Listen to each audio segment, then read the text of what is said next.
What's going on, guys? Welcome back to a brand new video. My name is Spartan Gamer, and yeah, this is another episode of the Wednesday watch list, my monthly list feature where we take a look at a certain aspect or type of game and talk about it in a little bit of detail and a bit of depth.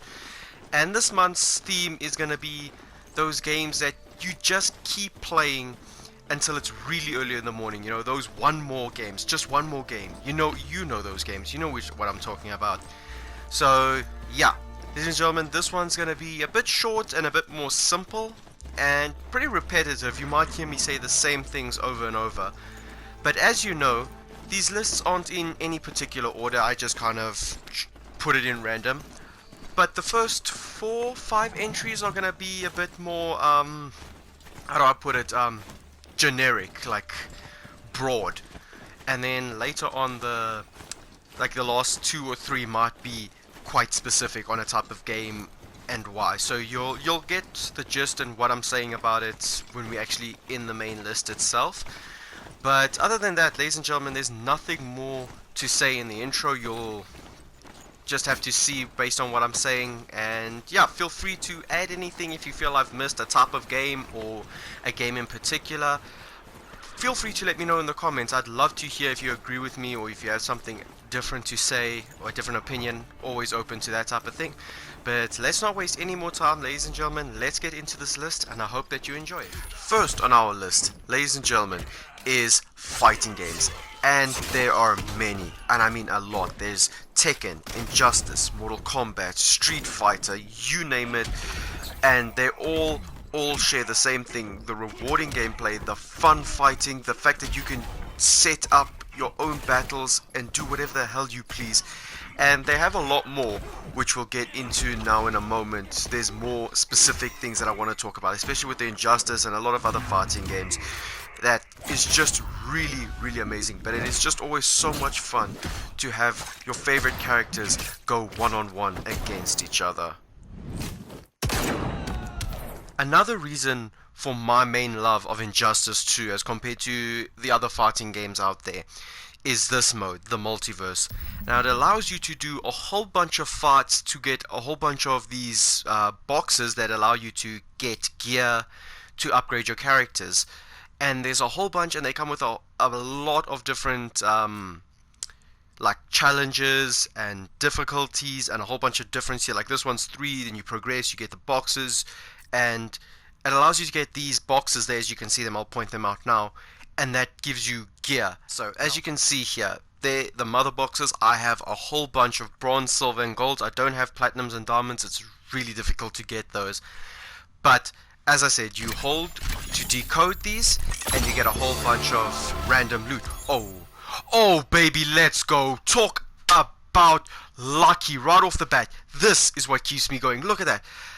Just look at the stats. And Black Manta is one of my absolute favorite characters. So to get something like that off a bronze box is amazing. Second on this list, ladies and gentlemen, is sports games of any kind. I'm talking about basketball, rugby, golf, tennis, racing. It makes zero difference as long as it's a sports game. And why am I including it here? Well, think about it. You're on a winning streak. You're playing amazing. You're not just gonna stop. But also, if you lose a match, you don't want to end it and end on a loss. You can't do that. That's madness. And also, sports games come with a variety of different modes. You can just play like free play, like I'm doing now, but there's also the season, which you can play with your favorite team, take your team to cup victory. There's the manager mode, World Cups, all that type of stuff. You can enjoy so much, and so with that, there's just so much option just to keep going.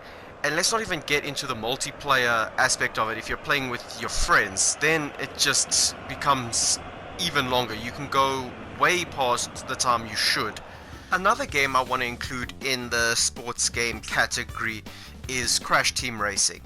Now I know a lot of you will go, okay, Crash is not really a racing game, and yes, you're technically right, it's an arcade kart racer, but because it has that word racing in it, I'm going to include it. I know it's a stretch, I don't care, it's my list, so I'm including it. Again, I'm including this for the sheer amount of content this one game has in the racing category. We've got the amazing story mode, which is brilliant, absolutely fantastic. Then you have a look here, there's races where you can just pretty much race to your heart's content, enjoy yourself with all the characters, all the tracks at your heart's disposal, and that's why I'm including it. It's specifically this. But also the cup races, where I'm actually recording a series on it and I'm enjoying it, so that too. The battle mode, which is like an arena battle type thing, amazing fun, can't wait to sort of show more of that. Time trials, racing tracks in a time thing, making it more stressful. Fourth on our list, ladies and gentlemen, is the category of online shooters.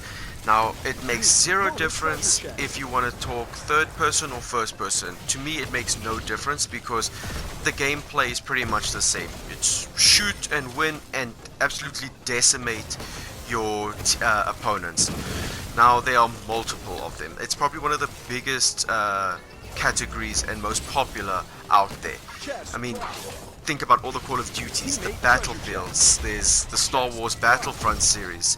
There's just so many. Those are the ones I can think of off the top of my head. But for the purpose of this, we're also just going to be looking at some Rocket Arena footage. It's the one that I'm most gripped onto at the moment. So, yeah, as we all know, shooting games are very simple. You shoot to win. You kill, team deathmatch, whatever. There's multiple modes. There's plenty of modes. The one I enjoy the most is team deathmatch if we're talking about first-person shooters. But I like the team-based aspect of it. Hell, everyone enjoys these games. It's so fun. And you know what also is one of those key things is you can unlock a new operator character to use. And with that comes new set of abilities. You unlock a new weapon. Now you can't just get a new unlockable and then just drop the game and say, okay, that's it, I'm done. No, you're gonna test it out, see the limits and exactly what this weapon can do.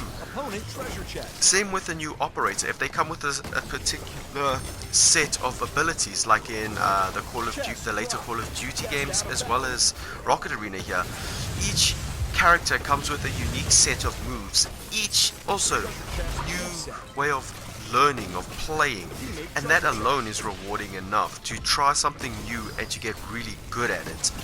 And that's one of the big things. It's little bits of good work here and there, of amazing plays that keep you hooked. As you play, you do better, you play a little better, you get more equipment, and that pushes you and makes you play longer. Not just because it's fun, but it's because it's like, okay, now what? And that's essentially how first-person games are, or shooters in general are. And they're so easy to dip into a game. That's what on our list, ladies and gentlemen, is the category of open world games, especially the more massive open world games. And I don't have to be the one to tell you, but there are multiple of them. Just take in the Assassin's Creed franchises, Horizon Zero Dawn, Red Dead Redemption, and Red Dead Redemption 2. Okay, those are the only three I can list off the top of my head. But yeah, some of the best games that you can play for hours and hours on end are these games. And for those of you that enjoy them, you know what I'm talking about. The fact that you can just explore, for one, and take in the sights can take up hours of time. The story, don't even get me started on how amazing open world games and their stories can be. Collectibles that you can go and find and collect that will take you to places you wouldn't normally see. Like the main story and side quests take you to certain places, but collectibles really make you go out of your way, and that's always brilliant. It's nice to explore places you wouldn't normally. The world, the story, absolutely brilliant. But with this entry comes the end of the generic posts, nothing that is open-ended. The next three are going to be very specific to a game and exactly why. You might disagree with me on the next three, but those are the ones that are heavily personal Number 5, ladies and gentlemen, is the lovable and charming game that is Fall Guys in all its beanie goodness. Now this game, okay, let's just get into the fact that it is so simple and so charming and so much damn fun, with a mix between what I like to say is a mix of Wipeout meets Takeshi's Castle in the perfect blend. Is just absolutely fantastic. This game is so much fun. Again, a lot of the thing, it's very easy to just pick up, play a bit, you win, great, you keep that energy going, you lose, no big deal, you just jump right back into the game. It is just so fun and so easy to play. And like, why not? That's the thing. This game, I haven't played it as much, but when I do play this game, it goes on for hours. I mean, the fact that you can just get all the little outfits and dress up, and you go, okay, well, let's dress up, look nice, and then start again, try fresh. This game just has everything. The charming gameplay, the fact that it's also multiplayer, that you can invite your mates and be like, hey guys, let's go, let's try and get a crown. And then of course, when anything you play with friends is infinitely better. So number 6, ladies and gentlemen, the second last entry on our list, a game that should surprise absolutely no one if you know me, Monster Hunter World Iceborne. This game truly has taken up most of my time, if not, let me be honest with you, months. Literal months have been poured into this game, and a lot of that is spent either playing well into the night grinding, or I've started really damn early and continued way into the afternoon, to the point where I even forgot to eat and sleep and all that. The core of this game is simple. You hunt monsters, you get parts, you build new equipment, but the way that they go about doing that is absolutely amazing. There's certain tier lists, drop list, equipment that is better, and that's always the thing. You keep getting better and better equipment through the grind. You know, everyone, if you know, the grind is essential in these type of games. You find a new monster, you beat the crap out of it, you get the parts, but then, oh, I need this, and you continue. You get better equipment to fight bigger and better things, and it's always that. It's always about pushing yourself. You get more equipment, and just the story alone, like, okay, if we're gonna take away just the story and learning about this world, is absolutely brilliant. You want to know more, but to do that you need to progress and get really good and be better, a better hunter. It's just absolutely fantastic. I could talk forever on this game. You've seen on the channel I have been playing this for years and I'm still not finished with it. I adore this game. And let's just get into the amount of weapons that there is available to master. There's 14 different types, all of them with unique gameplays, armors that come with unique stats. It's all about mixing and matching and seeing what's best for you and how else to use this equipment. Ladies and gentlemen, we have finally made it here to entry number 7, the final entry on this list, Rocket League. The game that inspired me to make this list in the first place, to be honest with you. Why? Because, well, my friends and I have a tendency to play this game well into the morning, and I'm talking about either the sun is starting to rise or we're already hearing birds chirping outside. It's just that addicting and fun to play.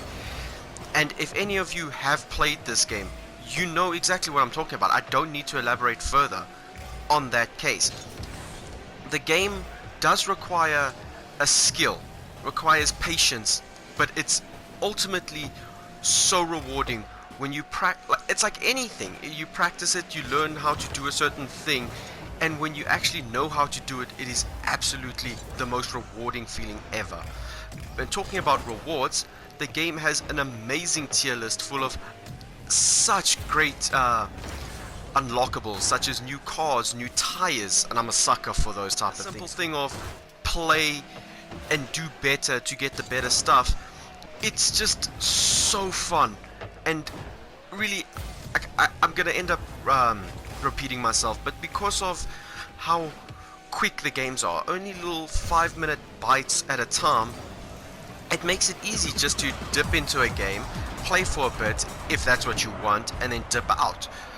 But from experience, that isn't what happens. Because it's 5 minutes, it's just go, okay, one more game, one more game, one more game, and then next thing you know, the sun is out and you haven't slept.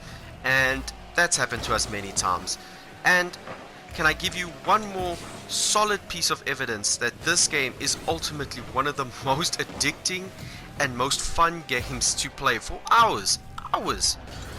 My own mom has said to me, "Nah, I think you guys are addicted to this game because, well, we do play." And she's like, "I've heard you playing and laughing and enjoying yourself well into the morning." By the time she's getting up to go and get ready for something, we're still playing. So